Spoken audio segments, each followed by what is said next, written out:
सिद्धार्थ जी, सुप्रभात। बताएं सर, इस हफ्ते कौन सी थीम आपने चुनी है? Good morning Anil ji, good morning Neha ji, good morning सारे दर्शकों को और पैनलिस्ट को। अनिल जी, चार्जअप होना सभी चाहते हैं, तो आज का मेरा थीम का नाम ही है चार्जिंग स्टेशन। हालांकि मैं लाइफ के चार्जअप की बात नहीं कर रहा हूँ, ये चार्जिंग स्टेशन यानी ईवी स्पेस की बात कर रहा हूँ, इलेक्ट्रिक व्हीकल स्पेस की बात कर रहा हूँ। तो आज का थीम ही है ईवी के ऊपर। ईवी का, इलेक्ट्रिक व्हीकल का जो पेनिट्रेशन है टू व्हीलर स्पेस में 8 से 9% का है भारत का। पैसेंजर व्हीकल में 5%, कमर्शियल व्हीकल में सिर्फ 2% का। एक्सपेक्टेशंस ग्रोथ की बहुत स्ट्रांग है। ओवरऑल अभी जो ईवी की पेनिट्रेशन भारत की है ओवरऑल, वो 7 से 8% की है, जबकि चाइना की 45 to 50% है। भारत टारगेट कर रहा है 30% ईवी पेनिट्रेशन आने वाले 5 से 6 सालों में। EV sales 2x faster growth हो सकता है भारत में। न्यूअर लॉन्चेस हो सकते हैं। और चार्जिंग स्टेशन की अगर बात करूं तो 2000 चार्जिंग स्टेशन थे 2021 में, जो अब हो चुके हैं 28,000 चार्जिंग स्टेशन। 13 टाइम्स से ग्रो हो सकता है पूरा ओवरऑल स्पेस, जो चार्जिंग स्टेशन जो बढ़ाए हैं भारत ने। और हमारे प्रधानमंत्री जी मोदी साहब ने भी यही कहा है कि इलेक्ट्रिक व्हीकल का जितना ज्यादा इस्तेमाल करो वो बेहतर है। तो आज ही का थीम है charging station. Charging station theme. Okay, देखते हैं इस पूरी थीम में कौन कौन से स्टॉक्स हैं जो सिद्धार्थ जी को कर रहे हैं चार्ज। सिद्धार्थ जी, चार्ज और रिचार्ज वाले दोनों ही बताएं सर। बिल्कुल है जी, ये मिक्स ऑफ ऑल है। ऑटो भी है, ऑटो एंसिलरी भी है, और एक केमिकल की कंपनी भी है। सब 4 कंपनियों को खरीदा, इस थीम में रखा है। सबसे पहली कंपनी होगी टीवीएस मोटर्स।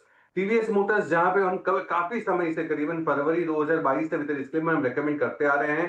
टारगेट आपको रखना है 4,350 का। ईवी का पेनिट्रेशन 11% है ओवरऑल डोमेस्टिक सेल्स का।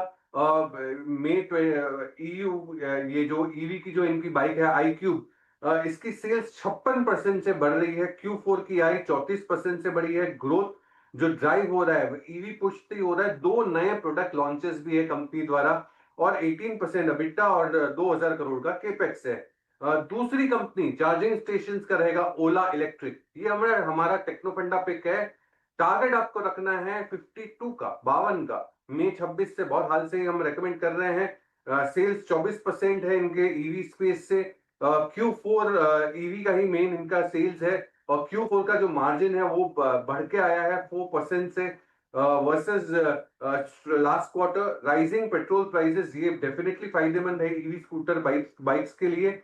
और कमर्शियल व्हीकल स्पेस में, कमर्शियल स्पेस में ईवी की सेगमेंट में ओला इलेक्ट्रिक एंटर कर रहा है। तीसरी कंपनी होगी मिंडा कॉप। ये ऑटो एंसिलरी की कंपनी है मिंडा कॉप। 750 का टारगेट रखना है। दिसंबर 25 से हम रेकमेंड कर रहे हैं। अब ये चार्जिंग स्टेशन का पार्ट क्यों है? क्योंकि ईवी का जो कंपोनेंट है वो 15 से 20% का ओवरऑल रेवेन्यू का पार्ट है। Q4 29% बढ़ के आया है। मुनाफा 130% से ज्यादा बढ़ के आया है। Lock, smart keys, instrument clusters, इन सब चीजों में है। 40% इनका मार्केट शेयर है इंस्ट्रूमेंट क्लस्टर्स में। हाई मार्जिन प्रोडक्ट इनके ईवी के ही हैं, इसीलिए और भी ज्यादा ईवी स्पेस में ये पेनिट्रेट कर रही है ऑटो एंसिलरी कंपनी। चौथी कंपनी, जैसे मैंने कहा, एक केमिकल की कंपनी है, और कंपनी है नियोजिन केमिकल। टारगेट 2050 का। अक्टूबर 19, काफी समय से हम इसे रेकमेंड करते आ रहे हैं अलग अलग निचले भाव से। Q4 की आई 21% से बढ़ते दिखी है। लिथियम बेस्ड ऑर्गेनिक केमिकल बनाती है ये ईवी स्पेस के लिए। और ये जो 30% इनका कंट्रीब्यूशन आ सकता है ये केमिकल से, जो ईवी बैटरी केमिकल माना जाता है आने वाले 2 से 3 सालों में।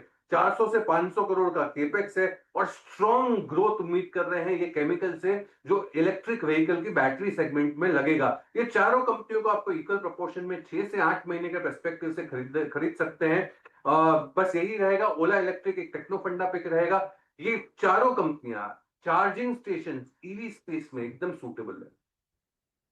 करने को तैयार है ये आपके पोर्टफोलियो को, लेकिन ध्यान रखिएगा 6 से 8 महीने का समय देना ज़रूरी है, और इसे इक्वल आप प्रोपोर्शन में अपने पोर्टफोलियो का हिस्सा बना सकते हैं। टीवीएस मोटर्स यहाँ पर अच्छी स्ट्रेंथ दिख रही है, followed by Ola Electric, Minda Corp और नियोजन केमिकल। इन चारों स्टॉक्स पे आप रखिएगा फोकस 6 से 8 महीने के टाइम फ्रेम में। आइए